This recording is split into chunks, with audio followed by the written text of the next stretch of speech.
Го поздрави, а с виртуозните пианисти от руското трио Белсоно, което идва в София за първия си концерт на 24 май в зала България. Интервюто, което заснехме с тях в Москва, ще ви покажем следващата седмица.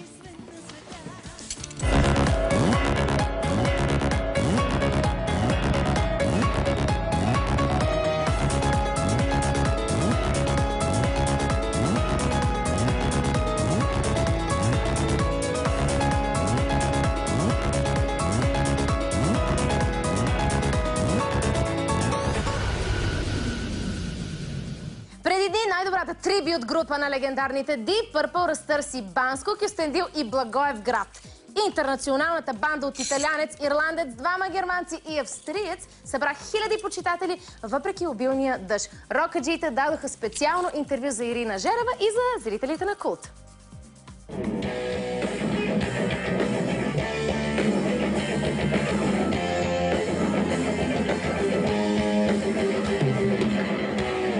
Турнето на Перпендикулар започна от курорта Банско. Хиляди фенове слушаха Deep Purple в изпълнение на единствената трибют банда, призната от легендарните рокаджи.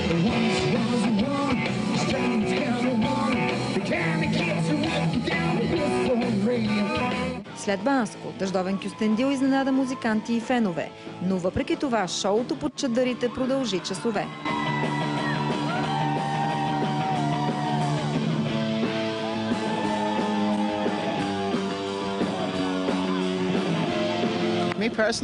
Чувстваме се много добре след двата успешни концерта, които направихме. Обожаваме да идваме в България, въпреки дъждовното време, феновете са наистина невероятни. В Кюстендил, например, стояха на дъжда и за това ги обичаме. Те са фантастични. Перпендикулар започва да свирят Purple отдавна. Всичко започва преди години в Париж. Тогава феновете ни казаха, че изпълняваме Deep Purple много добре. А по това време звукозаписните компании бяха тръгнали към банкрут. Така че музиката не беше опция за да преживяваме. Ние всички обичаме Deep Purple и така се превърнахме в единствената интернационална трибют банда на Deep Purple.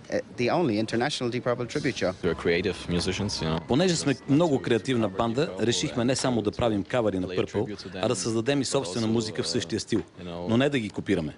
И стана невероятно, защото имаме еднакъв вкус за музика, имаме сходни идеи, получи се толкова добре и затова решихме да създадем цял албум с наши собствени песни, който трябва да излезе тази година.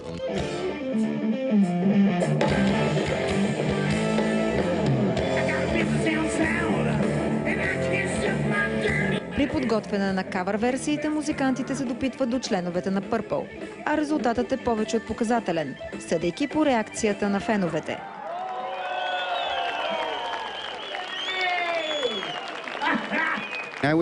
Пожелаваме им успех и щастие. Ние обожаваме да идваме в България. Фантастично място. И храната е хубава. Всички българи трябва да са горди с кухнята си. През септември бандата заминава на турне в Испания, след което отново ще зарадва българските фенове.